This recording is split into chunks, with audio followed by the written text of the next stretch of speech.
મિત્રો ધોરણ 10 માટે દર વર્ષે જે ગાલા અસાઇનમેન્ટ બુકના 5 પ્રેક્ટિસ પેપરોનો સેટ આવતો હોય છે તેમાંના ઇંગ્લિશ વિષયનું પ્રશ્નપત્ર નંબર 2 રાઈટ પ્રશ્નપત્ર 1 જે છે એનું ઓલરેડી એમાં સોલ્યુશન આપી દીધેલું છે એટલે આપણે પછીથી જોઈશું પણ પ્રશ્નપત્ર નંબર 2 જે છે ત્યાંથી 2 3 4 5 અને 6 એટલે કે ટોટલ 2 થી 6 આ 5 પેપરોના સોલ્યુશન કરવાના હોય છે તો અહીં આપણે એની આન્સર કી આપવાનો પ્રયત્ન કરેલો છે મિત્રો ચેનલ ઉપર ગણિત વિષય જે છે એના પ્રશ્નપત્ર નંબર 2 એનો વિભાગ A right A already upload થઈ ગયો છે લિંક તમને નીચે ડિસ્ક્રિપ્શનમાં પણ મળી જશે અને છેલ્લે વિડીયોના અંતમાં એન્ડ સ્ક્રીન ઉપર મળી જશે શરૂ કરીએ આપણે તો મિત્રો સેક્શન A ની અંદર તમને પેરેગ્રાફ પરથી પ્રશ્નના જવાબ લખવાના પૂછાય છે તો 5 પેરેગ્રાફ હોય છે અને આ 5 પેરેગ્રાફમાં 2 પ્રશ્ન એટલે કુલ 10 પ્રશ્નના જવાબ તમારે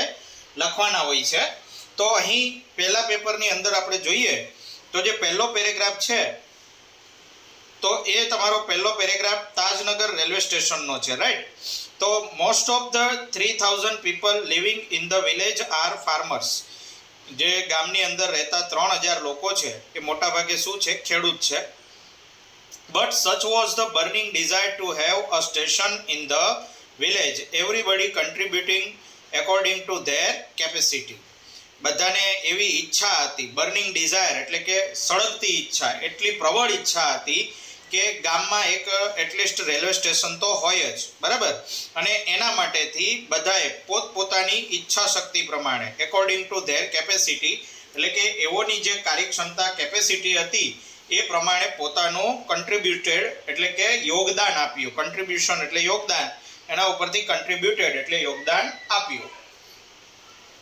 ranging from 3000 rupees to 75000 rupees કોઈ ગરીબ ખેડૂત હોય તો એ પોતે 3000 રૂપિયા આપ્યા અને તવંગર વ્યક્તિ હોય તો એને 75000 રૂપિયા આપ્યા એટલે ઓછામાં ઓછી રકમ દાનમાં જે મળી હતી એ 3000 હતી અને વધુમાં વધુ જે રકમ મળી તે 75000 હતી બાકીના લોકોએ એમની વચ્ચેની રકમમાં ક્યાંય દાન કર્યું હતું they donated money for the station and we started the construction in January 2008 બધાએ જે સ્ટેશન છે એ સ્ટેશન માટે આ જે રૂપિયા છે એનું દાન કર્યું અને અમે 2008 જાન્યુઆરી 2008માં એ બનાવવાનું શરૂ કર્યું શું રેલવે સ્ટેશન પોતાના ખર્ચે બનાવવાનું શરૂ કર્યું said Ranjitsinh a former village સરપંચ કોણે કીધું તો રણજીતસિંહ કે જે ગામના પૂર્વ સરપંચ હતા એમણે આ માહિતી આપેલી હવે એના ઉપરથી મિત્રો 2 પ્રશ્ન છે what shows the burning desire of the people to have station in the village ગામમાં સ્ટેશન હોવાની પ્રબળ ઈચ્છા શક્તિ એવું શાના દ્વારા બતાવવામાં આવ્યું છે the people were so keen to have railway station in the village that everybody contributed according to their capacity from 3000 rupees to 75000 rupees બધા લોકો એટલી પ્રબળ ઈચ્છા શક્તિ ધરાવતા હતા કે એમણે રેલવે સ્ટેશન માટેથી 3000 રૂપિયાથી 75000 રૂપિયા સુધીનું યોગદાન આપ્યું એ બાબત દર્શાવે છે કે બધાનામાં પ્રબળ ઈચ્છા શક્તિ રહેલી છે એટલે ભલે ગરીબ હોય તો એને 3000 રૂપિયાની પણ રકમ દાનમાં આપી ખરા કારણ કે ગરીબ વ્યક્તિની પણ ઈચ્છા હતી કે ગામમાં રેલવે સ્ટેશન હોય અને ધનવાન વ્યક્તિની પણ ઈચ્છા હતી કે ગામમાં રેલવે સ્ટેશન હોય રાઈટ બીજો પ્રશ્ન છે when did the construction of the station begin સ્ટેશનનું બાંધકામનું કામ શરૂ ક્યારે થયું તો જાન્યુઆરી 2008માં રાઈટ તો the construction of the station began in January 2008 મિત્રો અહીં ખાસ ધ્યાન આપજો ઉપર પ્રશ્ન છે ભૂતકાળમાં છે ડીડ આપેલો છે એટલે ક્રિયાપદનું મૂળ રૂપ વાપરેલું છે begin રાઈટ હવે જ્યારે તમે એનો જવાબ આપો છો તો પ્રશ્ન ભૂતકાળમાં છે તો એનો જવાબ પણ શું થાય ભૂતકાળમાં રાઈટ તો ડીડ નીકળી જશે એટલે બીગનનું બેગન એટલે કે ભૂતકાળનું રૂપ થઈ જશે તો the construction of the station began right in January 2008 એટલે ડીડ હોય તો ડીડ નીકળી જાય અને જે વર્તમાન કાળનું રૂપ છે એનું ભૂતકાળનું રૂપ થઈ જશે ત્યારબાદ બીજો પેરેગ્રાફ છે interview of Arun Krishnamurthy right એ પાઠનો પેરેગ્રાફ છે everything from a diaper to worn out slippers we find everything in our legs જે તળાવ છે એને ઇન્ટરવ્યુઅરે પ્રશ્ન પૂછેલો કે તમને કયા કયા પ્રકારનો કચરો એમાંથી મળે, તો એનો એ જવાબ આપે છે કે everything from diaper to worn out slipper, એટલે ડાયપરથી માંડી અને તૂટેલી ચપ્પલ બધું જ અમને આ તળાવમાંથી મળી આવતું. It is so disturbing because it is water and water is the basis of life. એ ખૂબ જ ડિસ્ટર્બ કરનારું હતું, એટલે કે વિચલિત કરી નાખનારું હતું જે કચરો મળતો હતો તે, કારણ કે આ પાણી હતું અને પાણી શું છે તો કે એ જીવનનો આધાર છે, રાઈટ, બેઝિસ ઓફ લાઈફ, જીવનનો મૂળભૂત આધાર. How can we not care for these water bodies, શા માટે આપણે આ જે પાણીના સ્ત્રોતો છે, વોટર બોડીઝનો અર્થ થાય અહીં પાણીનો સંગ્રહ કરતા સ્ત્રોત, જેમ કે તળાવ, સરોવર, નદી ઉપર બંધ બાંધેલો હોય, રાઈટ, તો એનો શા માટે આપણે રખરખાવ કે દેખભાળ ન રાખવી. We use this garbage for landfill with no or minimal exposure to the outside environment. પર્યાવરણમાં એનું ઓછામાં ઓછું એક્સપોઝર એટલે ખુલ્લું પડવું, રાઈટ. આપણે ઘણીવાર કચરો કચરા પેટીમાં નાખતા હોઈએ, પણ એ કચરા પેટી ખાલી કરી દઈએ બહાર રોડ ઉપર, તો એ પર્યાવરણ માટે એક્સપોઝર થયું, ખુલ્લું થયું, અને એમાંથી પછી દુર્ગંધ મારતા વાયુઓ એ બધું ફેલાતું હોય છે. તો આ લોકો શું કરતા, તો જે કચરો નીકળતો એ કચરાને લેન્ડફિલ માટે વાપરી નાખતા હતા. We ensure that the lake area and water holding are free of garbage so that birds, frogs and snakes can live in peace. તેમ કહે છે કે અમે એ પણ સુનિશ્ચિત કરતા કે માત્ર તળાવ કે એ જ સાફ નહીં, એની આસપાસનો વિસ્તાર પણ કચરાથી મુક્ત થઈ જાય, જેથી કરીને પક્ષીઓ, દેડકાઓ અને સાપ એ ત્યાં આરામથી પોતાનું જીવન જીવી શકે. લીવ ઇન પીસ એટલે શાંતિથી જીવન જીવવું, રાઈટ. તો શાંતિથી જીવન જીવી શકે એ માટે એ આ બાબતોનું ધ્યાન રાખતા. તો પ્રશ્ન પૂછેલો છે why should we care for water bodies, તો જવાબ શું આવશે, કારણ કે આપણે હમણાં જ જોઈ ગયા કે વોટર બોડી એટલે કે પાણી એ શું છે, જીવનનો આધાર છે, રાઈટ. તો we should care for water bodies because water is the basis of life. We should care for water bodies because water is the basis of life. એ પછી છે what do Arun and his team ensure why. મિત્રો જો આખા પેરેગ્રાફમાં ક્યાંય અરુણ શબ્દ નથી, બરાબર, તો એવા સમયે તમે કન્ફ્યુઝ નહીં થતા કે આપણને અહીં અરુણ શબ્દ તો આપ્યો નથી, તો હવે શું લખવાનું. તો તમને પેરેગ્રાફ જોઈને જ ખ્યાલ આવી જવો જોઈએ કે એ કયા પાઠનો પેરેગ્રાફ છે. તો an interview with Arun Krishnamurthy એમનો છે, એટલે અરુણનો અહીં ઉલ્લેખ કરેલો છે કે અરુણ અને તેની ટીમ શું સુનિશ્ચિત કરતી હતી અને શા માટે. તો એની ટીમ સુનિશ્ચિત કરતી શું, તો કે તળાવ અને પાણીની આસપાસનો જે વિસ્તાર છે એ કચરાથી સાફ થઈ જાય, જેથી પક્ષીઓ, દેડકાઓ અને સાપ એ શાંતિથી જીવન જીવી શકે, રાઈટ. તો Arun and his team ensure that the lake area and water holding are free of garbage so that birds, frogs and snakes can live in peace. Okay, ચાલો એના પછી નેક્સ્ટ છે એલન કેલરનો પાઠ જે તમારો આપેલો છે, રાઈટ. તો છઠ્ઠા પાઠનો આ પેરેગ્રાફ છે. ઓન 28th June 1904 ની 28 જૂને I graduated from the Redcliffe College. મેં રેડક્લિફ કોલેજમાંથી મારું સ્નાતકનો અભ્યાસ પૂર્ણ કર્યો, એટલે કે કોલેજ પૂરી કરી. I felt proud that I become the first deaf blind person to earn a Bachelor of Arts degree. હું મારી જાતને ગર્વાન્વિત, બરાબર, એને ગૌરવ થતું હતું. શા માટે, કે એ પહેલી એવી વ્યક્તિ બની કે જે બહેરી અને આંધળી હતી, છતાં એણે બેચલર ઓફ આર્ટની ડિગ્રી પ્રાપ્ત કરેલી હતી, એટલે કે ભણતર પૂરું કર્યું હતું. I began to feel that I must educate people on ways to help the blind. એટલે એને શિક્ષણ પૂરું થયા પછી એ પાઠ જે છે એમાં એ પોતે પોતાના શબ્દમાં જે પોતાની આપવીતી જણાવે છે. એટલે એ અહીં કહે છે કે મને પછી એવું લાગ્યું કે આંધળા લોકોની મદદ કરવા માટે મારે બીજા લોકોને શીખવવું જોઈએ, રાઈટ. ટુ એજ્યુકેટ એટલે શીખવવું. તો શું શીખવવું જોઈએ, તો કે આંધળા લોકોની મદદ કરવી, જે લોકો જોઈ શકે છે, દેખી શકે છે, એમને શીખવવું, જેથી આંધળા લોકોની આસપાસમાં જે દેખતા સાજા લોકો છે એ એની મદદ કરી શકે. My prime goal in my life was to spread awareness regarding the poor neglected state of the blind. તે કહે છે કે મારા જીવનનો મુખ્ય ઉદ્દેશ, પ્રાઇમ ગોલ, મુખ્ય ઉદ્દેશ, મુખ્ય લક્ષ્ય શું હતું? તો કે સ્પ્રેડ અવેરનેસ, એટલે કે લોકોની અંદર જાગૃતિ ફેલાવવી.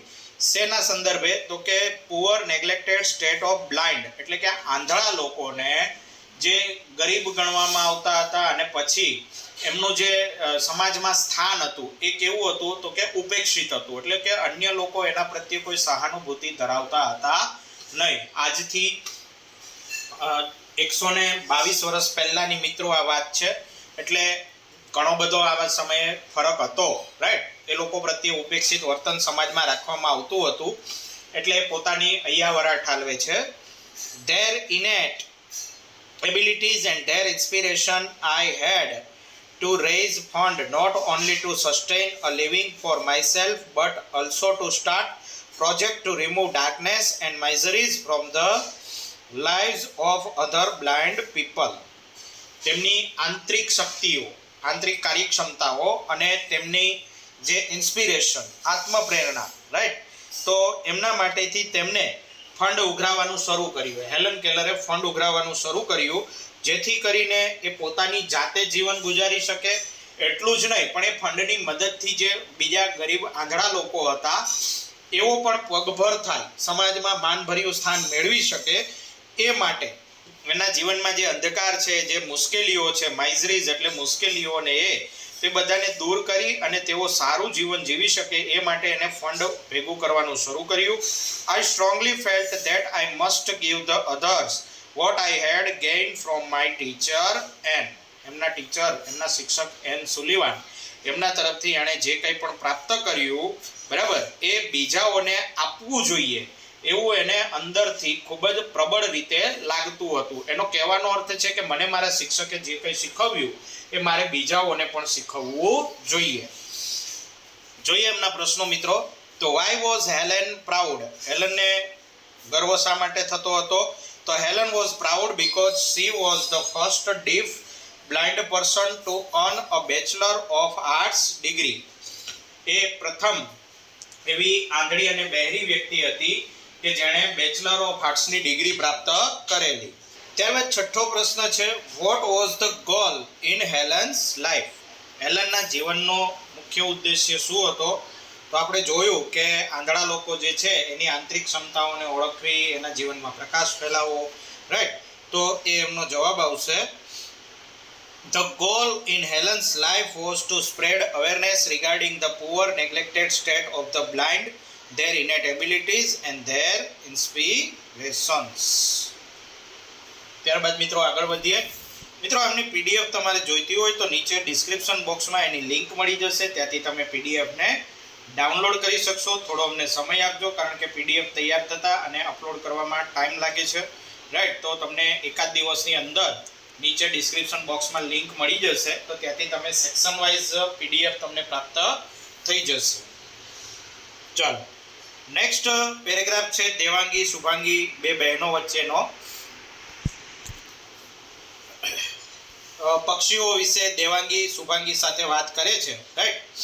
તો ફીધર ફ્રેન્ડ એ પાઠ જે છે એમનો આ આપણો પેરેગ્રાફ છે. Devangi said they have left us because we have destroyed their homes. તેઓ આપણે છોડીને જતા રહ્યા, કારણ તો કે આપણે એમના ઘર જે છે એમનો નાશ કરી નાખ્યો. Shubhangi said, how? I haven't done that mischief. Shubhangi કહે છે કેવી રીતે? મેં તો એવી કોઈ શરારત કરી નથી. Devangi said, no sweetheart, actually we have designed our house in such a way that the birds cannot enter into the house. તે કહે છે કે ના પ્રિય, તે એવું નથી કર્યું, પણ હકીકતમાં આપણે આપણા ઘર એવી રીતે બનાવ્યા છે કે જેથી પક્ષીઓ તેની અંદર દાખલ થઈ શકે નહીં. We do not allow them to nest in our premises.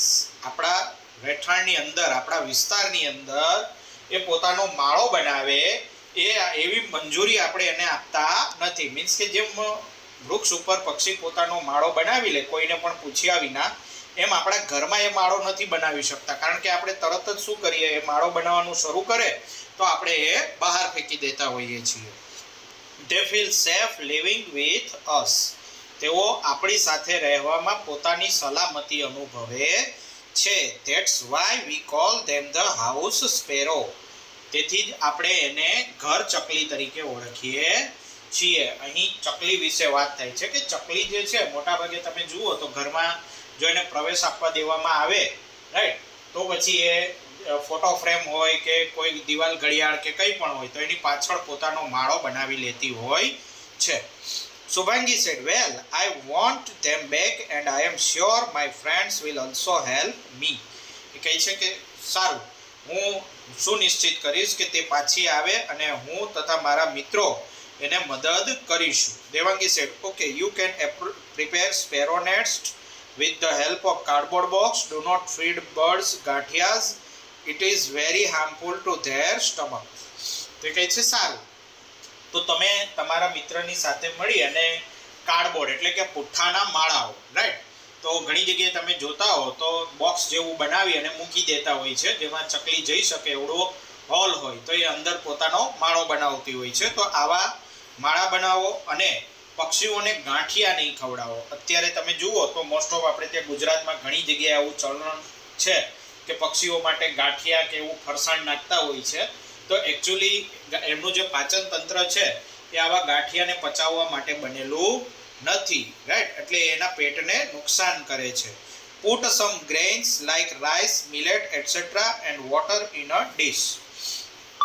શું કહે છે કે થોડું તમે ગ્રેઇન એટલે કે અનાજના દાણા જેવા કે રાઈસ એટલે ચોખા, મિલેટ એટલે બાજરો વગેરે, રાઈટ, એટલે જવ, જુવાર વગેરે વગેરે આપણે એમાં મૂકી શકીએ અને ડીશમાં થોડું પાણી મૂકો જેથી એ ખાઈ અને પાણી પી શકે. તો આગળ વધીએ. આ જે પેરેગ્રાફ છે, પેરેગ્રાફ પરથી પ્રશ્ન જોઈએ તો why have the sparrows left us. ચકલીઓ આપણને છોડીને શા માટે જતી રહી?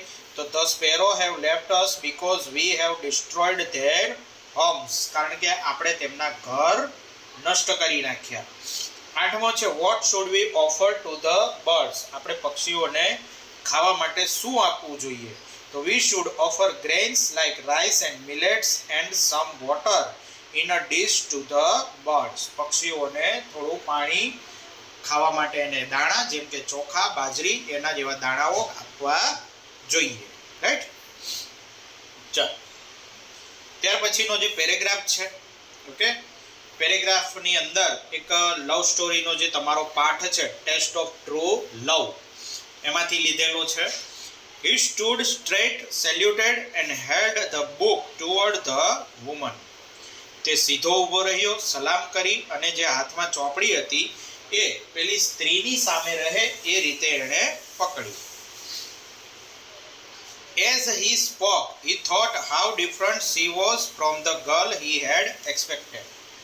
As he spoke, એ બોલ્યો, બરાબર, એ જ સમયે વિચાર કરવા લાગ્યો. શું વિચાર? કે એના મનમાં જે છોકરીની કલ્પના હતી એના કરતાં આ કેટલી અલગ છે.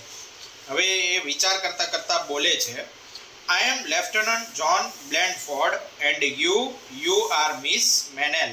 I am so glad we could meet. તો પોતાનું ઇન્ટ્રોડક્શન આપે છે કે હું લેફ્ટનન્ટ જોન બ્લેન્ડફોર્ડ છું અને તમે મિસ મેનેલ છો. તમને મળીને મને ખૂબ જ આનંદ થયો. May I take you to dinner. શું હું તમને બપોરના ભોજન માટે લઈ જઈ શકું? A smiled appeared on the woman's face. આ સાંભળી અને પેલી સ્ત્રીના ચહેરા ઉપર થોડું હાસ્ય આવ્યું. મિત્રો, વિદેશની અંદર કોઈ પણ સ્ત્રીને પ્રપોઝ કરતા પહેલા એને આ રીતે ડિનર કે એ ઓફર કરવામાં આવતું હોય છે, લંચ ડિનર, રાઈટ. તો સોરી મિત્રો, લંચ એટલે બપોરનું ભોજન, ડિનર એટલે રાત્રિનું ભોજન, ઓકે, માય મિસ્ટેક. તો એ એમના રાત્રિ ભોજન ઓફર કરે છે કે મારી સાથે તમે બહાર જમવા આવશો એમ. તો પેલી થોડી હસે છે. તો પેલી કહે છે, I don't know who you are young man. એ કહે છે કે હું તને નથી જાણતી યુવાન માણસ, તું કોણ છો, યુવા, બરાબર. She answered, તે જવાબ આપે છે, that young lady in the green suit asked me to wear this red rose on my coat.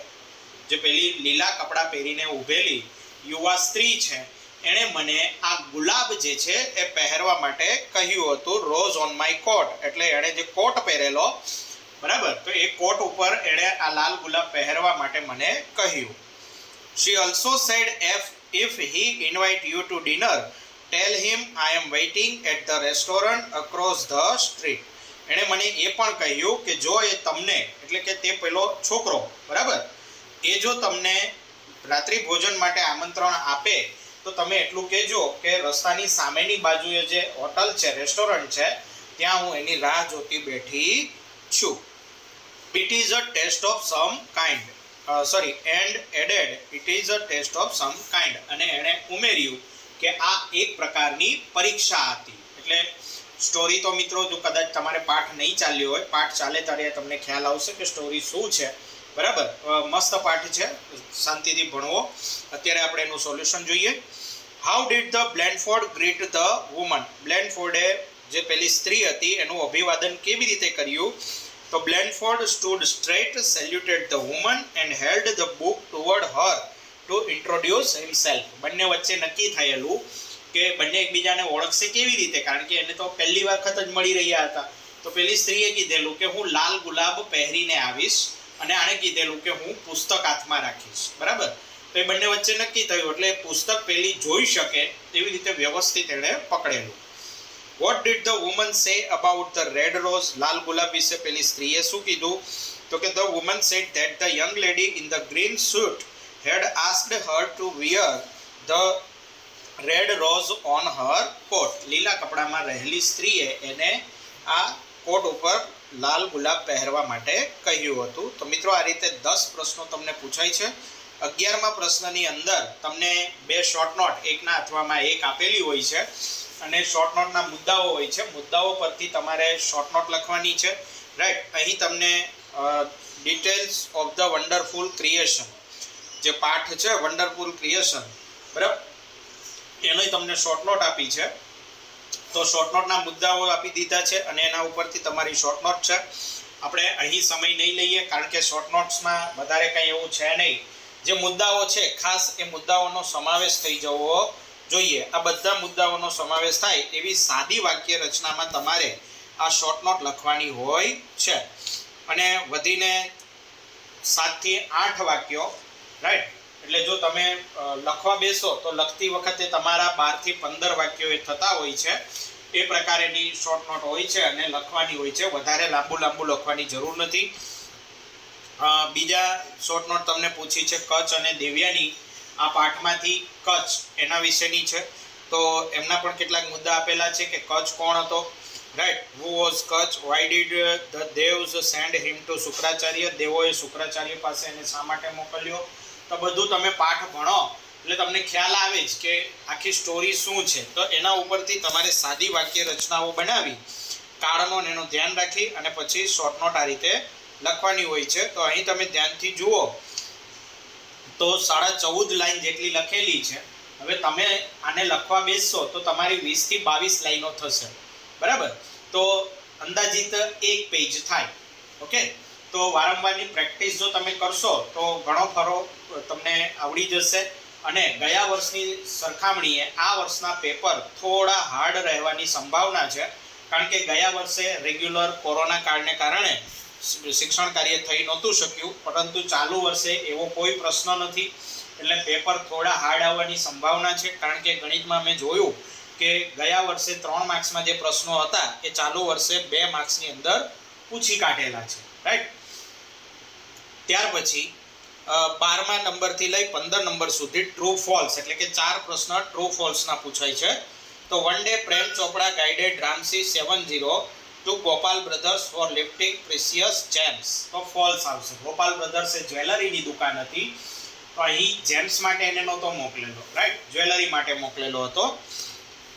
The greatest danger of pyrotechnic is that it deals with fire.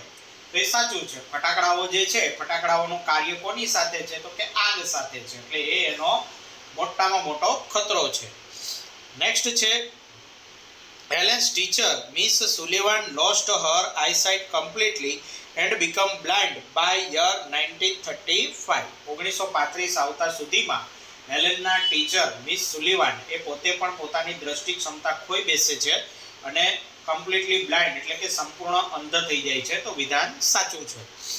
James and musics are an essential for physical and mental health. Games and music, રમત અને music એટલે કે સંગીત, બરાબર, એ શારીરિક અને માનસિક સ્વાસ્થ્ય માટે જરૂરી છે. તો આ વિધાન ખોટું છે. સેક્શન બી ની અંદર કવિતાઓ જે છે એના ઉપરથી આપણને પ્રશ્નો અહીં પૂછેલા છે. તે પ્રશ્નોના જવાબ તમારે લખવાના છે. પહેલી કવિતા જે છે એ વનીલા ટ્વાઇલાઇટ એમાંથી લીધેલી છે. આપણે ફટાફટ લાંબી ડિસ્કશન નહીં કરીએ કારણ કે વિડીયો વધારે લાંબો થઈ જાય છે. તો ડાયરેક્ટ પ્રશ્ન અને એના જવાબ જોઈશું. તમે અહીં જે કવિતાનો પેરેગ્રાફ છે સ્ટાન્જા એ જોઈ શકો છો. But drench in vanilla twilight I will sit on the front porch all night, waist deep in thought because when I think of you I don't feel so alone. As many times as I blink I'll think of you tonight. I'll think of you tonight.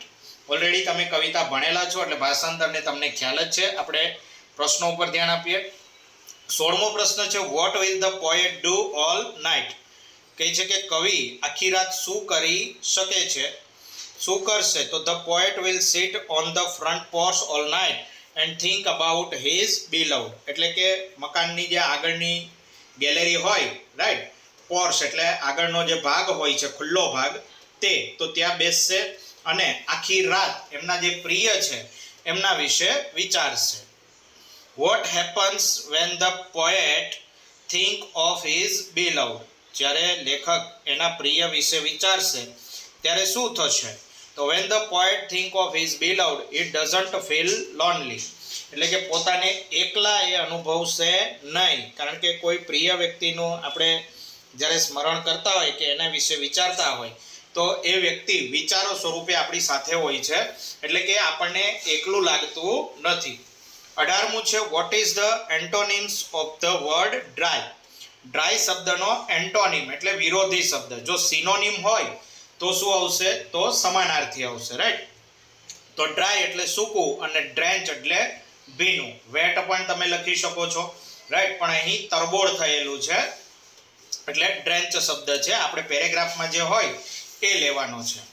ચાલો, એ પછી બીજો જે paragraph છે doctor Bose invented an instrument, right. Doctor Jagdishchandra Bose એના related તમને paragraph આપેલો છે. તો પેરેગ્રાફ ઉપરથી તમારે એના પ્રશ્નના જવાબ આપવાના છે. તો અહીં પેરેગ્રાફની અંદર એવા એક ઇન્સ્ટ્રુમેન્ટની વાત છે કે ડોક્ટર જગદીશચંદ્ર બોઝે એવું સાધન શોધેલું જે વનસ્પતિ પોતે જીવિત છે અને આપણી જેમ એ પણ સંવેદનાઓ દર્શાવે છે. તો આપણી સંવેદના આપણે કમ્યુનિકેશન દ્વારા એટલે કે બોલીને, ત્યારબાદ આપણા હાવભાવ દ્વારા, ગુસ્સો કરીને કે પ્રેમ દર્શાવીને કે એ રીતે રજૂ કરતા હોઈએ છીએ. પરંતુ વનસ્પતિ પાસે એવા કોઈ હાવભાવ કે એવું કંઈ છે નહીં. તેમ છતાં જગદીશચંદ્ર બોઝની માન્યતા એવી હતી કે વનસ્પતિ પોતે પોતાના આવા જે ભાવનાત્મક લક્ષણો છે એ દર્શાવતી હોય છે, રાઈટ.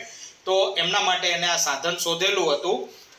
તો એના વિશે આપેલું છે which instrument did doctor Bose invent. Doctor બોઝે કયા સાધનની શોધ કરી હતી? તો doctor Bose invented optical pulse recorder. એમણે ઓપ્ટિકલ પલ્સ રેકોર્ડર નામના સાધનની શોધ કરેલી. એટલે જેમ આપણી પાસે હૃદયના ધબકારા માપવાનું યંત્ર છે એવી રીતે વનસ્પતિમાં ઓપ્ટિકલ પલ્સ રેકોર્ડર માપવા માટે એમણે યંત્ર બનાવેલું. What did the optical pulse recorder do. આ ઓપ્ટિકલ પલ્સ રેકોર્ડર શું કરે? તો કે the optical pulse recorder recorded the process of contraction in plant and internal activities of the plants. વનસ્પતિની અંદર ચાલતી જે કંઈ પણ પ્રવૃત્તિઓ છે એ દરેકે દરેક પ્રવૃત્તિઓની નોંધ આ મશીન દ્વારા લઈ શકાતી. તમે ફિલ્મ, ટીવી સિરિયલો વગેરેમાં જોયું હશે કે ઇસીજી હૃદયનો જે કાર્ડિયોગ્રામ હોય આ રીતે કંઈક લાઈન હાલી જતી હોય છે, રાઈટ. અને મૃત્યુ થાય તો એ લાઈન સીધી થઈ જતી હોય છે. તો આ લાઈન શું કરે છે? હૃદયના જે ધબકારા છે એને દર્શાવે છે. ઓકે, જો ધબકારા વધી જાય તો લાઈન નજીક આવવા લાગે, આવી રીતે થતું હોય છે. તો એવું જ કંઈક આ ઓપ્ટિકલ પલ્સ રેકોર્ડર વનસ્પતિના કિસ્સામાં નોંધ કરે છે. ત્યારબાદ 21મો પ્રશ્ન છે what did doctor Bose discovered about plant. વૃક્ષો વિશે એમણે શેની શોધ કરી હતી? તો doctor Bose discovered that plants generate electric wave and feel tired like all other living beings. એમ કહે છે કે વનસ્પતિ પોતે વિદ્યુત સંકેતો પેદા કરે છે, રાઈટ. અને બીજા જીવંત સજીવો એની જે થાક લાગવાની ક્રિયા છે, થાકી જતા હોઈએ આપણે, એવી રીતે વનસ્પતિને પણ થાક લાગે છે. હવે એ ખબર કેમ પડે? તો વનસ્પતિને જ્યારે થાક લાગે ત્યારે ઓપ્ટિકલ પલ્સ રેકોર્ડર જે છે એની અંદર રેકોર્ડિંગની સંખ્યા ઘટી જતી, એટલે કે જે વિદ્યુત સંકેતો હતા એ ઓછા થઈ જતા. આપણે થાકી જઈએ ત્યારે નોર્મલી શું કરીએ તો કે આરામની સ્થિતિમાં જતા રહેતા હોઈએ છીએ, જેથી આપણા હૃદયના ધબકારા, શ્વાસોચ્છ્વાસનો ક્રિયાદર આ બધું ઘટી જતું હોય છે. તો અહીં વનસ્પતિમાં પણ એવો ઘટાડો જોવા મળે છે. એના આધારે એમણે કીધું કે વનસ્પતિને પણ થાક લાગે છે, એટલે એ થાકને અનુભવે છે. What did Dr. Bose prove about plant and carbon dioxide? Doctor બોઝે વનસ્પતિ અને કાર્બન ડાયોક્સાઇડ વિશે શું સાબિત કર્યું? તો doctor Bose prove that carbon dioxide affect the life of plants very badly and excess intake of carbon dioxide can also kill the plant. એ શું કહે છે કે જો કાર્બન ડાયોક્સાઇડ જે છે એ વનસ્પતિના જીવન ચક્રને ખૂબ જ મોટા પાયે અસર કરે છે, અને જો વધારે પડતો કાર્બન ડાયોક્સાઇડ એ લે તો એ વૃક્ષને મારી પણ નાખે છે, છોડને મારી નાખે. એટલે જેમ આપણને કાર્બન ડાયોક્સાઇડ નડે છે એમ વનસ્પતિને પણ કાર્બન ડાયોક્સાઇડ નડે. નેક્સ્ટ છે, what did doctor Bose find during one of his experiment? ડોક્ટર બોઝે પોતાના પ્રયોગો દરમિયાન શું જોયું? તો during one of his experiment doctor Bose found that a dying plant release a strong electric current. અને જોયું કે જે મૃત્યુ પામનારો છોડ હોય છે એ સૌથી વધુ ઉચ્ચ કક્ષાના જે ઇલેક્ટ્રિક તરંગો છે, વિદ્યુત સંકેતો છે એ છોડતું હોય છે. એટલે કે એમાંથી જે વિદ્યુત કરંટ પેદા થાય છે એની કેપેસિટી ઊંચી હોય છે. એટલે આપણે પેલું કહીએ ને કે દીવો ઓલાવાનો હોય ત્યારે એની જ્યોત વધારે ફડફડે, એમ અહીંયા વનસ્પતિ જ્યારે મૃત્યુના શરણે જવાની હોય છે ત્યારે એ પોતે વધારે પડતો વિદ્યુત કરંટ પેદા કરે છે. ત્યારબાદ તમને મિત્રો એક કોઠો આપેલો છે, રાઈટ? એના આધારે તમારે પ્રશ્નના જવાબ, હવે આજે ટોપિક છે એવો છે કે અહીં તમને કોઠો આપેલો હશે અથવા જાહેરાત આપેલી હશે, તો એના ઉપરથી તમારે નીચે જે પ્રશ્ન આપેલા છે એના જવાબ આપવાના. હવે નવી અને જૂની બ્લુપ્રિન્ટ, એટલે ગયા વર્ષની જે બ્લુપ્રિન્ટ હતી તે અને આ વર્ષની બ્લુપ્રિન્ટમાં અહીંયા ફરક છે. ગયા વર્ષે અહીં એક પ્રશ્નની સંખ્યા વધારે હતી, જ્યારે આ વર્ષે અહીં પ્રશ્નની સંખ્યા ઓછી છે. એટલે ગયા વર્ષના અંગ્રેજીના પેપરો કદાચ તમે રિફર કરતા હો તો બહુ લાંબો ફરક છે નહીં. એના બદલે ગયા વર્ષે ઇનડાયરેક્ટ સ્પીચમાં એક ક્વેશ્ચન ઓછો હતો, અહીં એક ક્વેશ્ચન ઇનડાયરેક્ટ સ્પીચમાં વધી જશે. તો અહીં કોષ્ટકની અંદર તમને પહેલી કોલમની અંદર નંબર આપેલા છે, બીજામાં પાર્ટિસિપેન્ટ્સના નામ આપેલા છે, ત્રીજામાં એનો પ્રોબ્લેમ આપેલો છે, ચોથામાં એમના જે કાઉન્સેલર છે એમના નામ આપેલા છે, અને પાંચમામાં કાઉન્સેલરે શું સલાહ આપી એ આપેલું છે, રાઈટ? તો હવે જુઓ કે જિગ્નેશ એવું કહે છે કે મારામાં આત્મવિશ્વાસનો અભાવ છે, તો મિસ્ટર બક્ષી એને કહે છે કે તમે એક દિવસ માટે પ્લાનિંગ કરો અને એને ફોલો કરવાની કોશિશ કરો. બીજો છે દિલશાદ, સોરી મિત્રો, એ પોતાને ખીલ નીકળે છે, પિમ્પલ, એના વિશે પૂછે છે. તો ડૉક્ટર શાહ એને સલાહ આપે છે કે જે ચામડીના સ્પેશિયાલિસ્ટ ડૉક્ટર હોય એને બતાવો, કન્સલ્ટ અ સ્કિન સ્પેશિયાલિસ્ટ. ત્રીજો છે અંતિમ, તે કહે છે કે શું HIV નો રોગ ધરાવતી વ્યક્તિ પોતાના લોહીનું દાન કરી શકે? તો મિસ્ટર બક્ષી કહે છે કે it is quite safe to donate HIV patient. Sorry મિત્રો, અહીં એવું છે કે શું HIV ધરાવતો વ્યક્તિ બીજા વ્યક્તિનું લોહી લઈ શકે? તો હા, જેને HIV હોય એ બીજા વ્યક્તિનું લોહી લઈ શકે, પરંતુ જેને HIV થયો છે એ પોતાનું લોહી બીજાને આપી શકશે નહીં. ચોથું છે હરીશ, તો એ કહે છે ચ્યુઇંગ ગુટખા, એટલે કે એને ગુટખા ખાવાની આદત છે.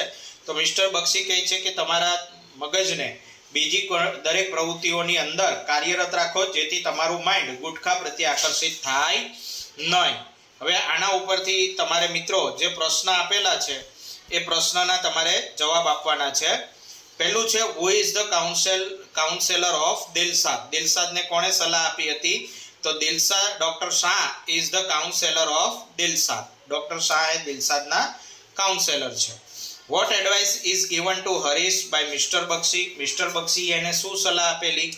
તો doctor Bakshi advises to Harish to keep his mind engaged in different activities. અલગ અલગ પ્રવૃત્તિઓમાં એના મગજને વ્યસ્ત રાખવાની સલાહ આપે છે. What is the problem of Jignesh? જિગ્નેશનો પ્રશ્ન શું છે? તો જિગ્નેશનો પ્રશ્ન અને આમાં આત્મવિશ્વાસનો અભાવ છે, રાઈટ? તો the problem of Jignesh is lack of self confidence. What is the confusion of Antim? What is the answer given to him by mister Bakshi? એમનો જે પ્રશ્ન છે એ શું છે અને મિસ્ટર બક્ષીએ એને શું જવાબ આપ્યો? તો અંતિમ કહે છે કે can a blood donor acquire HIV is the confusion of અંતિમ. Mr. Bakshi advises him that it is quite safe to donate blood to an HIV patient. HIV ના દર્દીને લોહી આપવું એ સેફ છે, સલામત છે, કારણ કે લોહી છે એ આપણે સોય લગાવી અને બેગમાં કાઢી લેવામાં આવતું હોય છે અને પછી એ જે બેગ છે એને બીજી સોય સાથે કનેક્ટ કરી અને દર્દીને ચડાવવામાં આવતી હોય છે. એટલે HIV દર્દીને લોહી આપવું એ ડોનર માટે, દાતા માટે સલામત છે. ત્યારબાદ તમને એક ડાયલોગ આપેલો છે, ડાયલોગ ઉપરથી તમારે ક્વેશ્ચનના આન્સર આપવાના છે, રાઈટ? તો સ્ટુડન્ટ પ્રિન્સિપલ એમના વિશેનો આ ડાયલોગ છે. જોઈએ આપણે પ્રશ્નો. તો between home is this conversion? આ વાતચીત કોની વચ્ચેની છે? તો વાતચીત સ્ટુડન્ટ અને પ્રિન્સિપલ વચ્ચેની છે, રાઈટ? તો this conversation is between a student and a principal. 29મો પ્રશ્ન છે, for how many days does Rakesh want leave? કેટલા દિવસ માટે એ રજા માંગે છે? તો રાકેશ વોન્ટ્સ 10 days લીવ, 10 દિવસની રજા માંગે છે. Why does Rakesh want leave? શા માટે એને રજા જોઈએ છે રાકેશને? તો Rakesh wants a leave because his father is ill and he has been hospitalise. એટલે કે એના પિતા બીમાર છે અને તેને હોસ્પિટલમાં દાખલ કરવામાં આવેલા છે. What shows that the principal is a kind man? Principal એ દયાળુ માણસ છે એવું શાના આધારે કહી શકાય છે? તો at the end of conversation the principal ask Rakesh to let him know if he need any help. This shows that the principal is a kind man. એ વાતચીતના અંતે પ્રિન્સિપલ શું કહે છે રાકેશને કે તારે બીજી કોઈ પણ મદદની જરૂર હોય તો મને ચોક્કસથી જણાવજે. એટલે એની રજા તો મંજૂર કરે જ છે, પણ એની સાથે સાથે પિતાને દાખલ કરેલા છે, એટલે કદાચ બીજી કોઈ મદદની જો જરૂર પડે તો મને જણાવજે, એવું કહીને એ પોતાની જે દયાળુતા છે એના સ્વભાવનો એ પરિચય આપે. તો સેક્શન C ની અંદર તમને ગ્રામર વિભાગ જે છે એને રિલેટેડ પ્રશ્નો પૂછેલા છે. સૂચના પ્રમાણે તમારે એમાં કામ કરવાનું છે, રાઈટ? તો 32 થી 34 ત્રણ પ્રશ્નની અંદર match the language function with the sentence. જે તમને વાક્ય આપેલું છે, વાક્યની સાથે કયું ફંક્શન યોગ્ય રીતે આવી શકે એ તમારે લખવાનું છે. તો જવાબ કેવી રીતે લખશો? એ વિભાગમાં તમને 3 વાક્ય આપેલા છે. બીમાંથી તમારે જે પ્રોપર આન્સર છે સિલેક્ટ કરવાનો છે. તો તમારે આ રીતે લખવાનું છે, right? 32 the old man has been waiting for his turn since morning. હવે મિત્રો, પરીક્ષામાં તમે આ વાક્ય લખો એવું જરૂરી નથી, ડાયરેક્ટ તમે એના જવાબ લખી શકો છો, પણ તમારે ખાસ નંબર સાચા મારવાના રહેશે. તો એમાં આવે છે point of time. Since morning એટલે કે સવારથી વૃદ્ધ માણસ પોતાના વારાની રાહ જોઈને ઊભા હતા. Our principal advise us to write more and more papers. અમારા આચાર્યએ અમને વધુને વધુ પેપર લખવાની સલાહ આપી. તો રિપોર્ટિંગ ઇવેન્ટ ઘટના એ સમજાવી રહ્યા છે, right? The car was without petrol. કારમાં પેટ્રોલ હતું નહીં. તો ડિસ્ક્રાઇબિંગ થિંગ એટલે કે વસ્તુને સમજાવી રહ્યું છે. તે પછી choose and write appropriate responses focusing on the function to complete the conversation. એટલે કન્વર્ઝેશનને પૂરું કરવાનું છે, પણ કેવી રીતે? તો કે અહીં જે કાઉન્સમાં તમને સૂચના આપી છે એનો ઉપયોગ કરીને. હવે એના રિલેટેડ પ્રશ્ન તમને ઓલરેડી ઉપર આપી દીધો છે. જેમ કે અહીં પ્રિયા અને નીતિન વચ્ચે વાતચીત છે. તો Priya said who is that boy? Priya કહે છે કે પહેલો છોકરો કોણ છે? તો નીતિને એનો જવાબ આપવાનો છે. એટલે અહીં આપેલું છે ડિસ્ક્રાઇબિંગ પર્સન. વ્યક્તિ વિશે માહિતી એને આપવાની છે. તો જુઓ, ઓપ્શન તમે જોશો ને તો એ ખ્યાલ આવી જશે. પહેલામાં કહે છે લેટ અસ મીટ હિમ, ચાલ હું તને મળાવું. તો એવું નથી. પેલીએ પ્રશ્ન પૂછ્યો છે કે છોકરો કોણ છે? તો મળાવવાથી ફેર નહીં પડે, પણ છોકરો કોણ છે એ એના વિશે કહેવાનું છે. તો નીતિન એમ કહે છે કે આઈ નો હિમ ક્વાઇટ વેલ. હું એને સારી રીતે ઓળખું છું. તો ભાઈ નીતિન સારી રીતે ઓળખે છે, એનાથી પ્રિયાને કોઈ ફરક પડતો નથી. પ્રિયાને તો એના વિશે માહિતી જોઈએ છે. પછી કહે છે હિઝ નેમ ઇઝ અમર. નીતિન કહે છે કે એનું નામ અમર છે, રાઈટ. તો એ તો એનું નામ આપ્યું, પણ એ વ્યક્તિ વિશે માહિતી આપવાની છે, ડિસ્ક્રાઇબિંગ પર્સન. તો ડી ઓપ્શન એવું કહે છે કે that is the boy whose father is our principal. એટલે અહીં એણે રિલેશન આપ્યું કે એ છોકરો છે કે જેના પિતા આપણા આચાર્ય છે, એટલે એ આપણા આચાર્યનો છોકરો છે. એટલે જવાબ આવશે ડી. મિત્રો ઘણીવાર વિદ્યાર્થીઓ છે ને સી અને ડીમાં કન્ફ્યુઝ થઈ જતા હોય છે, તો ખાસ ધ્યાન આપવાનું કે જે પ્રોપર આન્સર હોય ને વધારે પડતો નજીક એ આપણે સિલેક્ટ કરવાનો છે. 36મો છે Jay says excuse me can you tell me where the post office is. Jay કહે છે કે મને માફ કરજો, શું તમે મને જણાવશો કે પોસ્ટ ઓફિસ ક્યાં આવેલી છે? તો શોપકીપર એટલે કે દુકાનદાર એણે સ્પેસિફાઈંગ લોકેશન એટલે જે સ્થળ છે એને પ્રોપર દર્શાવવાનું છે કે પોસ્ટ ઓફિસ એક્ઝેક્ટ ક્યાં આવેલી છે. તો જુઓ પહેલા ઓપ્શનમાં કહે છે I do not know the place. એ કહે છે કે હું એ સ્થળ વિશે જાણતો નથી. તો એકચ્યુઅલી અહીંયા એને નકારમાં જવાબ નથી જ આપવાનો, કારણ કે સ્પેસિફાઈંગ લોકેશન દુકાનદારે શું કરવાનું છે, સ્થળ વિશે માહિતી આપવાની છે, એટલે નકારમાં એ આપી શકશે નહીં. બીજો ઓપ્શન છે ઇટ ઇઝ 1 કિલોમીટર અવે. તો એ સ્થળને બદલે શું બતાવે છે, અંતર બતાવે છે. તો જો સ્પેસિફાઈંગ ડિસ્ટન્સ આપેલું હોત તો 1 કિલોમીટર અવેવાળો ઓપ્શન આવત. ત્રીજું છે it is right opposite the clock tower. એ શું કહે છે કે જે ઘડિયાળનો ટાવર છે બરાબર એની સામે છે. તો આ લોકેશનને એણે સ્પેસિફાઈ કર્યું. અને ચોથો ઓપ્શન જોઈ લઈએ તો let me check the map. એમ કહે છે કે મને નકશામાં જોવા દે. તો ભાઈ એ વસ્તુ સાચી થશે નહીં, રાઈટ. એટલે અહીં આવશે સી. 37મો છે Smith said how did you spend your summer vacation. Smith સવાલ પૂછે છે કે તે તારું ઉનાળુ વેકેશન કેવી રીતે પસાર કર્યું.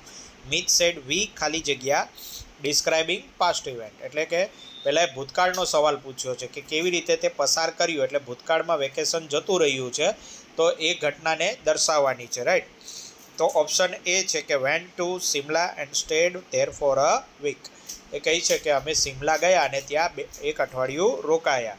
તો વેકેશનમાં સિમલા ગયા અને એક અઠવાડિયું રોકાયા, તો એ વાત સાચી, એટલે જવાબ આવશે એ. બાકીના ઓપ્શનમાં જુઓ તો ગ્રેટ એટલે કે એમ કહે છે કે સારું રહ્યું, રાઈટ. તો એવું નથી પૂછ્યું, એને ડિસ્ક્રાઇબિંગ પાસ્ટ ઇવેન્ટ એટલે ઘટના આખી વર્ણવવાની છે, તો એણે બતાવવું પડશે, રાઈટ. તો ઓપ્શન એ આપણો સાચો જવાબ બને છે. ત્યાર પછી complete the sentences using the function given in the bracket. કાઉસમાં આપેલા જે શબ્દો છે એ ફંક્શનનો ઉપયોગ કરી અને આપણે યોગ્ય વાક્ય પૂરું કરવાનું છે. તો વુડ યુ ખાલી જગ્યા એક્સપ્રેસિંગ રિક્વેસ્ટ. અહીં રિક્વેસ્ટ છે, વિનંતી છે. તો would you please email that document to me. બરાબર. તો અહીં જુઓ મિત્રો, એક્સપ્રેસિંગ રિક્વેસ્ટ છે ને, તો રિક્વેસ્ટની અંદર કોઈ પણ આવી શકે. બરાબર. Would you like to pass me that meal, અથવા કોઈ પણ વસ્તુ, that ballpen, that laptop, right. તો આ રીતે તમે રિક્વેસ્ટ તમારે દર્શાવવાની છે. 39મો છે Dhvanit and Neel will take ખાલી જગ્યા શોઈંગ અલ્ટરનેટિવ. બીજો ઓપ્શન તમારે દર્શાવવાનો છે. તો Dhvanit and Neel will take either commerce or arts. બરાબર, કે તે ક્યાં તો કોમર્સ લેશે અથવા તો આર્ટ્સ લેશે. હવે અહીંથી તમે એવું પણ કરી શકો છો કે વિલ ટેક આઈધર ટેક્સી ઓર બસ. બરાબર, એ બસમાં જશે, બસ લેશે અથવા તો ટેક્સી લેશે. આઈધર ટેક્સી ઓર રિક્ષા, એ રીતે પણ દર્શાવી શકો છો. ઓકે. ત્યારબાદ તમે એવું પણ દર્શાવી શકો છો કે આઈધર ટી ઓર કોફી, તે ચા લેશે અથવા કોફી લેશે. તો જરૂરી નથી કે અહીં અમે જે લખી આપ્યું છે એ જ તમે લો, પણ તમારે બે ઓપ્શન આપવાના છે અને એ ઓપ્શન વાક્ય સાથે સુસંગત હોવા જોઈએ. 40મું છે Sachin played a great inning showing contrast. તો વિરોધાભાસ દર્શાવવાનો છે કે Sachin played a great innings but India lost the match. તો અહીં તમને ઓપ્શન થોડા ઓછા મળે છે, કારણ કે એવું કીધું છે કે સચિન સારું રમ્યો પણ તેમ છતાં ભારત હારી ગયું. ત્યારબાદ 41માં તમારે પેરેગ્રાફની અંદર ખાલી જગ્યાઓ આપી છે, એ ખાલી જગ્યાઓ પૂરવાની છે. તો ઓલરેડી તમને ઉપર કાઉસમાં શબ્દ આપી દીધા છે, તો જ્યાં યોગ્ય લાગે ત્યાં એ શબ્દને મૂકવાનો છે. તો going for an early morning walk on a pleasant winter morning is a good way to be healthy. બરાબર.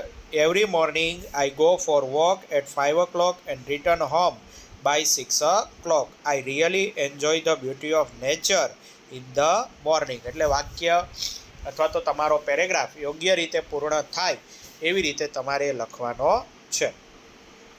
નેક્સ્ટ તમને આપી દીધા છે અહીં કે શબ્દો જે છે એ શબ્દ સાથે નિયરેસ્ટ મિનિંગ નજીકનો સમાનાર્થી હોય એવા શબ્દ.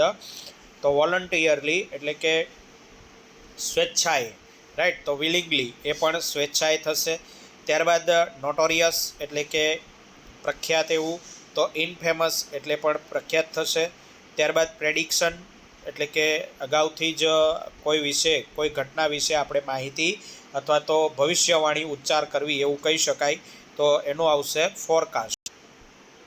સેક્શન ડીની અંદર તમને ગ્રામર રિલેટેડ પ્રશ્નો પૂછેલા છે. 45થી 54 સુધીના પ્રશ્નો આવશે સેક્શન ડીમાં, રાઈટ. તો 45મો પ્રશ્ન છે turn the following dialogue into indirect speech. જૂની જે પેપર સ્ટાઇલ હતી ગયા વર્ષની, તો અહીં 3 વાક્ય આપવામાં આવતા હતા અને બદલે હવે અહીં 4 વાક્ય છે, રાઈટ. તો turn the following dialogue into indirect speech એટલે ઇનડાયરેક્ટ સ્પીચમાં આ જે ડાયલોગ છે એને તમારે ફેરવવાનો છે. તો વાક્ય જોઈએ આપણે. તો have you seen this film Jenny said Prakash. Prakash પૂછે છે કે શું તે આ ફિલ્મ જોઈ છે જૈની. જૈની આન્સર આપે છે yes twice sad Jaini. Jaini કહે છે કે હા 2 વાર જોઈ છે. હાઉ ઇઝ ઇટ, કેવી છે. તો very nice, go and watch it. સારી છે, જા અને તે જોઈ લે. તો હવે એનો જવાબ આપણે જોઈએ. તો મિત્રો પહેલાં તો જુઓ, સેડ છે એનું આસ્કડ થઈ જશે કારણ કે પ્રશ્ન પૂછે છે. તો પ્રકાશ આસ્કડ જૈની. હવે WH ક્વેશ્ચન હોય તો ડાયરેક્ટ WH થી થાય, રાઈટ, પરંતુ અહીં હેવથી છે એટલે શું થઈ જશે ઇફ અથવા વેધર. તો આપણે અહીં ઇફ લખીશું. If she had seen that film. Have you છે તો હેવનું હેડ થઈ જશે. ઇફ શી હેડ યુ છે તો યુ અહીં એણે જૈનીને માટે વાપરેલો હતો પણ ઇનડાયરેક્ટમાં ત્યાં શી થઈ જશે. તો એ પૂછે છે Prakash asked Jenny if she had seen that film. પ્રકાશે જૈનીને પૂછ્યું કે શું તેણીએ તે ફિલ્મ જોઈ છે. મિત્રો ડાયરેક્ટ અને ઇનડાયરેક્ટનો અર્થ શું છે તો કે સમજો, એક સિમ્પલ તમને સમજાવું કે એ અને બી 2 વ્યક્તિઓ જ હાજર છે. તો એ બીને કહી રહ્યો છે, રાઈટ. હવે થાય છે શું કે એ વાતચીત કરીને જતો રહે છે, પછી બી પોતે સીને કહે છે પણ એ વિશે કહે છે કે એએ મને આવી રીતે કહ્યું એમ. તો અહીં વાક્ય રચના થોડી શું થશે, બદલાઈ જશે. હવે જ્યારે એ બીને કહી રહ્યો છે ત્યારે વર્તમાન કાળ છે, રાઈટ, પરંતુ બી જ્યારે સીને કહે છે ત્યારે એ પૂર્ણ ભૂતકાળ હોય છે, એટલે એ પ્રમાણે વાક્ય રચનામાં ફેરફાર થશે. બીજું છે યસ ટ્વાઇસ સેડ જૈની. જૈનીએ કીધું કે હા 2 વાર, એટલે જૈનીએ એના સવાલનો જવાબ આપ્યો છે. તો જૈની રિપ્લાઇડ ઇન પોઝિટિવ. જો હકારમાં છે, રાઈટ, એટલે એણે હકારમાં જવાબ આપ્યો. And added that she had seen that film twice. અને ઉમેર્યું કે તેણે 2 વખત આ પિક્ચર જોયું છે. How is it. હવે જુઓ અહીં પ્રકાશનો ઉલ્લેખ નથી પણ આ વાક્ય બોલે છે કોણ, પ્રકાશ, બરાબર. તો Prakash again asked her how it was. પ્રકાશે ફરીથી તેને પૂછ્યું કે તે કેવું છે. તો very nice, go and watch it. તો Jenny told the dad it was very nice and suggested him to go and watch it. એટલે જેનીએ તેમને કીધું કે તે ખૂબ જ સારું છે અને તેણે તેને સૂચન આપ્યું કે જા અને તે જો. તો આ પ્રકારે તમારે ઇનડાયરેક્ટમાં ફેરવવાનું રહેશે. નેક્સ્ટ છે join the sentence using appropriate conjunction given in the bracket. કાઉન્સમાં આપેલા જે સંયોજકો છે એનો ઉપયોગ કરીને તમારે વાક્યને શું કરવાના છે, જોડવાના છે. તો Karma will join army, Ayush will join army. Karma આર્મીમાં જશે અને આયુષ આર્મીમાં જશે, રાઈટ. તો અહીં તમારે 2 ઓપ્શન સિલેક્ટ કરવાના છે, એટલે either Karma or Ayush will join army. ક્યાં તો કર્મા અથવા આયુષ બેમાંથી એક આર્મી જોઈન કરશે. નેક્સ્ટ છે Tapan was suspended he had copied in the final exam. તપનને સસ્પેન્ડ કરી દીધો, કારણ તો કે એ વાર્ષિક પરીક્ષા એટલે કે અંતિમ પરીક્ષામાં શું કરી રહ્યો હતો? ચોરી કરી રહ્યો હતો, કોપી કરી રહ્યો હતો. તો Tapan who had copied in the final exam was suspended. મિત્રો, જ્યારે સંયોજકથી જોડતા હો તો જરૂરી નથી કે વાક્ય રચના સેમ જ રહે, બરાબર. ઘણી વખત તમારે એમાં ફેરફાર કરવો પડતો હોય છે. જેમ કે તપન, કે જેણે, હુ હેડ એટલે કે જેણે વાર્ષિક પરીક્ષામાં ચોરી કરી હતી તેને સસ્પેન્ડ કરી દેવામાં આવ્યો. Chaitali got the first rank in school. Her father bought a new mobile for her. ચૈતાલીએ શાળામાં પહેલો નંબર મેળવ્યો, તેના પિતાએ તેને નવો મોબાઈલ લઈ આપ્યો. રાઈટ. તો વાક્યને તમારે જોડવાનું છે. Chaitali's father bought a new mobile for her because she got the first rank in school. બરાબર. તો જો ચૈતાલીના પિતાએ તેમને નવો મોબાઈલ લાવી આપ્યો. તો અહીં જોઈ શકો છો તમે કે ચૈતાલીના પિતાવાળું જે વાક્ય છે હર ફાધર, એ વાક્ય આગળ આવી ગયું. તો Chaitali's father bought a new mobile for her because, કારણ કે she got the first rank in school. હવે અહીં તમારે બીકોઝ આપેલું છે એટલે વાક્યને આગળ પાછળ તમારે કરવા પડે છે. નેક્સ્ટ છે rewrite the paragraph correcting the underline word. Underline કરેલા શબ્દોને તમારે સાચા કરી અને પેરેગ્રાફ ફરીથી લખવાનો છે. તો મિત્રો, અહીં તમારે આખો પેરેગ્રાફ લખવાનો અને જે તમારો અંડરલાઇન વર્ડ હોય એ તમારે હાઇલાઇટ કરી દેવાનો. Planting of tree is one of the method of reducing pollute. Pollute નહીં આવે પરંતુ પોલ્યુશન આવશે, right. According to a study trees strong reduce and sound level. તો સ્ટ્રોંગ નહીં આવે પરંતુ સ્ટ્રોંગલી આવશે. એ રીતે તમારે અહીં ફેરફાર કરવાના છે. જોઈએ આપણે જવાબ ડાયરેક્ટ જ કે planting of tree is one of the method of reducing pollution. Pollute અને pollution. According to study trees strongly reduce sound levels particularly the continuous. જો અહીં કન્ટિન્યુઅસલી છે તો ત્યાં આવશે કન્ટિન્યુઅસ. વાહનોના સતત અવાજ જે આવે છે એને વૃક્ષો ઓછું કરે છે, રાઈટ. તો ખાલી શબ્દમાં તમારે ફેરફાર કરવાનો છે. બાકીનો પેરેગ્રાફ એઝ ઇટ ઇઝ તમારે લખવાનો રહેશે. નેક્સ્ટ છે ડુ એઝ ડાયરેક્ટેડ. તો તમારે બે વાક્યનો તમને પેરેગ્રાફ આપેલો હશે, એને કેવી રીતે શરૂ કરવાનો એ આપી દીધું છે. તો જુઓ, અહીં એક વચનમાં છે આઈ લાઇક ધ કાવ. તો અહીં જુઓ વી લાઇક ધ કાઉઝ. બરાબર, એટલે કે બહુવચનમાં તમારે લઈ જવાનો છે. તો જ્યાં જ્યાં તમારે એક વચન વપરાયેલું છે ત્યાં ત્યાં બહુવચન કરવાનું રહેશે. તો we like the cows very much. હવે જુઓ, ઈટ છે તો ધેવ થઈ ગયું, ગીવ્સ છે તો ગીવ થઈ ગયું, મી છે તો અસ થઈ જશે, સ્વીટ મિલ્ક એમનું એમ રહેશે. ઇટ ઇઝ છે ત્યાં ધે આર થશે, વેરી કાઇન્ડ એન્ડ લવિંગ એમનું એમ, આઈનું વી થઈ જશે અને શુડ નોટ બીટ ઇટ તો should not beat them. Okay, આ રીતે તમારે ફેરફાર કરવાના છે. 51માં પણ એવું જ છે. What have you bought from the book fair. બરાબર, તો અહીં છે what has been bought by you, right. તો જે વોઇસ છે એ વોઇસ તમારા ચેન્જ થઈ જશે, એ પ્રમાણે સુધારો કરવાનો છે. તો what has been bought by you from the book fair. I have bought nothing તો nothing has been bought by me. Then why did you visit it તો ત્યાં આવશે then why was it visited by you. I visited it to pass my free time તો it was visited by me to pass my free time. ચાલો, ત્યારબાદ છે select the question to get the underline words ફ્રેસીસ as their answer. તો અહીં જે સવાલ શબ્દ underline કરેલો છે એના આધારે તમારે સવાલ બનાવવાનો છે, એટલે કે આ તમને જવાબ મળવો જોઈએ. તો હર્ષ નેવર વિઝિટેડ હિઝ અંકલ. હર્ષ ક્યારેય એના કાકાને મળ્યો નથી, રાઈટ. તો એનો સાચો જો સવાલ કઈ રીતે બનશે તો how often did Harsh visited his uncle. હર્ષ ક્યારે એના કાકાને મળે છે તો કેટલી વાર મળે છે તો ક્યારેય મળ્યો નથી. કિરણ સિલેક્ટેડ ધ વ્હાઇટ શર્ટ. કિરણે સફેદ શર્ટ પસંદ કર્યો, રાઈટ. તો which shirt did Kiran select. કયો શર્ટ કિરણે પસંદ કર્યો તો કે સફેદ શર્ટ પસંદ કર્યો. નેક્સ્ટ છે Jatin called his friend at the office. જતીને તેના મિત્રોને ઓફિસ પર બોલાવ્યા. તો એટ ધ ઓફિસ એટલે સ્થળ છે, તો સ્થળને કાઢવું હોય તો વેરથી પ્રશ્ન પૂછવો પડે. તો where did Jatin call his friend. જતીને તેના મિત્રોને ક્યાં બોલાવ્યા. પહેલો તમને નિબંધ આપેલો છે માય ફેવરેટ ફેધર્ડ ફ્રેન્ડ. એટલે કે મારું પસંદગી હોય અથવા તો મને પસંદ છે એવું પીછાવાળું મિત્ર, એટલે કે અહીં કોઈ એક પક્ષી વિશે તમારે લખવાનું છે. હવે જે નિબંધ લખવાના છે તો અહીં નિબંધ વિશે વાતચીત નહીં કરું, પણ કેવી રીતે લખવાનો એ આપણે જોઈએ. તો એમાં તમને જે મુદ્દાઓ આપેલા છે એ મુદ્દાઓનો ખાસ વાક્યની અંદર ઉપયોગ થઈ જવો જોઈએ. એટલે કે જે મુદ્દાઓ છે એને રિલેટેડ વાક્ય તમારા નિબંધમાં હોવા જરૂરી છે, અને એના સિવાયના વધારાના તમે લખશો તો કદાચ એના માર્ક્સ તમને મળશે નહીં, રાઈટ. એટલે ખાસ તમારે ધ્યાન આપવાનું છે કે જ્યારે નિબંધ લખો છો તો એ સમયે તમારા નિબંધની અંદર જે મુદ્દાઓ છે એ મુદ્દાઓ તમારા સમાવેશ થઈ જવો જોઈએ, રાઈટ. તો અહીં તમને નિબંધ આપેલો છે મિત્રો, તમે શાંતિથી વિડીયોને પોઝ કરીને જોઈ શકો છો.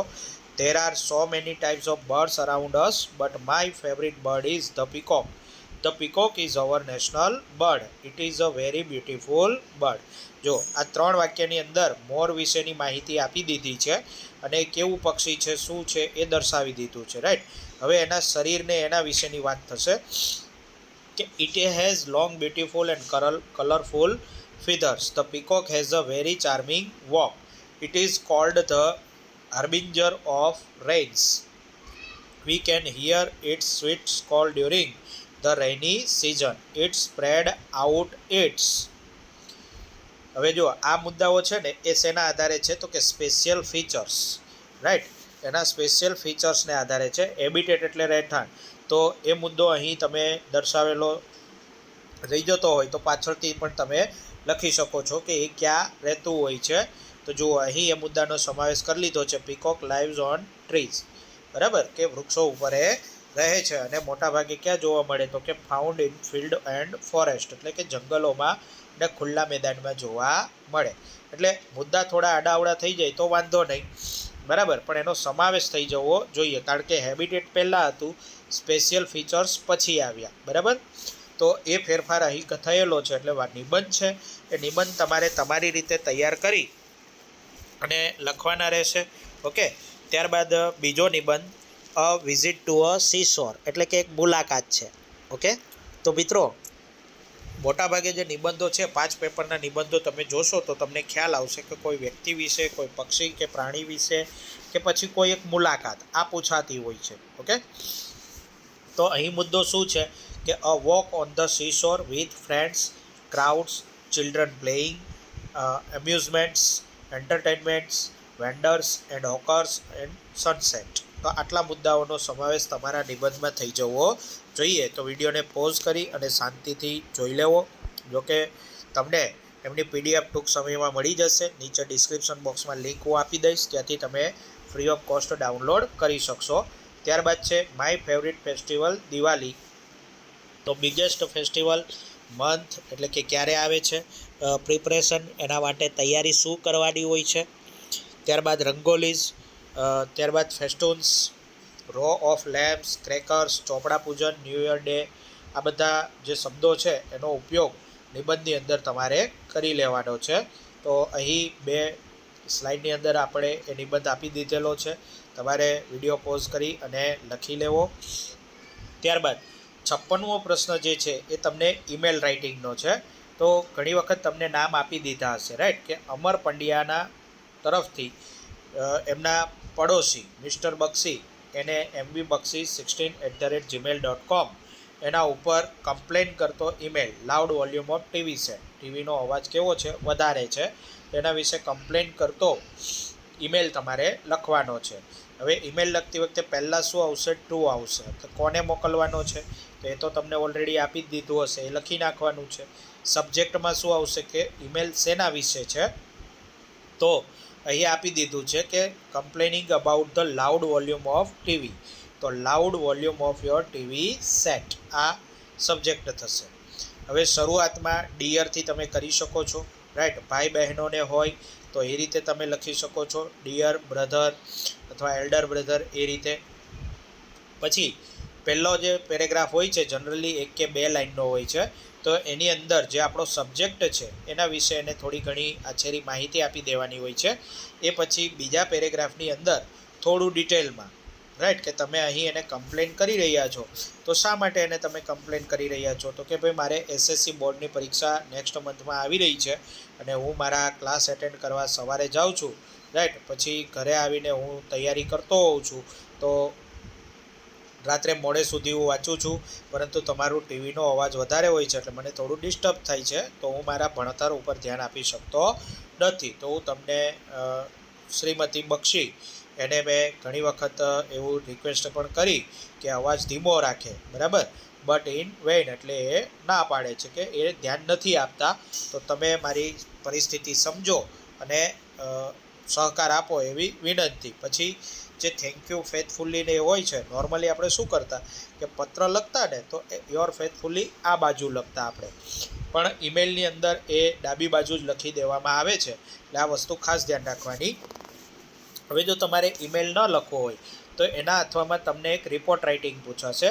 રિપોર્ટ રાઇટિંગમાં શું હોય છે તો કે તમારે એની અંદર જે મુદ્દા આપેલા છે મુદ્દાનો ઉપયોગ કરીને લખવાનો છે. પણ એક વસ્તુ ખાસ ધ્યાન રાખવાની કે રિપોર્ટ રાઇટિંગ હંમેશા ભૂતકાળમાં હોય છે, રાઈટ, કારણ કે જે સૂચના આપી હોય ને એ પણ ભૂતકાળમાં હોય. જુઓ, on the farewell function that was arranged in your school for the students of class 10, ધોરણ 10ના વિદ્યાર્થીઓ માટે ફેરવેલનું આયોજન થયું એના વિશેનો તમારે લખવાનો છે. તો અહીં તમને આપી દીધો છે. એમાં પહેલો મુદ્દો હોય છે ડે એન્ડ ડેટ, રાઈટ, તો એ તમારે અહીંયા લખી નાખવાની. જુઓ, એમપી હાઈસ્કૂલ જામનગર અને તારીખ, તો એ તમારે ડાબી બાજુ લખવાનું હોય છે. ઘણી જગ્યાએ જમણી બાજુ પણ આપેલું હોય છે. ન્યૂઝપેપરમાં તમે વાંચો તો એ જમણી બાજુ હોય છે. ઓકે, તો તમે જમણી બાજુ લખો તો પણ સાચું છે અને ડાબી બાજુ લખો તો પણ સાચું છે. એ પછી પેરેગ્રાફની અંદર તમારે એ બધી જ માહિતીનો સમાવેશ કરી દેવાનો છે એક જ પેરેગ્રાફમાં. ક્લિયર? ત્યારબાદ ડિસ્ક્રાઇબ ઇમેજ, તમને ચિત્ર આપી દીધું હોય છે. ચિત્ર ઉપરથી તમારે લખાણ લખવાનું હોય છે. તો પહેલું વાક્ય તો તમારે એ જ દર્શાવવાનું કે ચિત્ર શેનું છે, પછી ચિત્રમાં શું બતાવેલું છે, રાઈટ. તો જે વસ્તુ હોય છે એને સિમ્પલ તમારે સાદા વર્તમાન કાળમાં લખવાની છે. એ પછી તમે તમારી ગ્રામેટિકલ ભાષાનો ઉપયોગ કરી અને લખી શકો છો કે ચિત્રમાં ઓલરેડી એક વ્યક્તિ પોતે ચાલી રહ્યા છે, બરાબર, લાકડી લઈને, બાકી છત્રી લઈને ચાલી રહ્યા છે. તો ત્યાં જુઓ ચાલુ વર્તમાન કાળ વાપરેલો છે, વોકિંગ, રાઈટ. ત્યારબાદ a beggar walking on the road, તો અહીં ભિખારી છે એ પણ રસ્તા ઉપર ચાલી રહ્યો છે. ઓકે, તો આ પ્રકારે તમારે ચિત્ર જે છે એના વિશે તમારે લખાણ લખવાનું છે. 8 થી 10 વાક્ય તમારે એના લખવાના હોય છે. તો મિત્રો, આ હતું આપણું પેપર 2નું સોલ્યુશન. ટૂંક સમયમાં તમને સંપૂર્ણ પીડીએફની લિંક નીચે ડિસ્ક્રિપ્શન બોક્સમાં મળી જશે, તેથી તમે ડાઉનલોડ કરી શકો છો. અને આપણી ચેનલ ઉપર અન્ય વિષયના પેપરના સોલ્યુશન પણ ટૂંક સમયમાં આવી રહ્યા છે, તો ચેનલ સાથે જોડાયેલા રહેવા વિનંતી.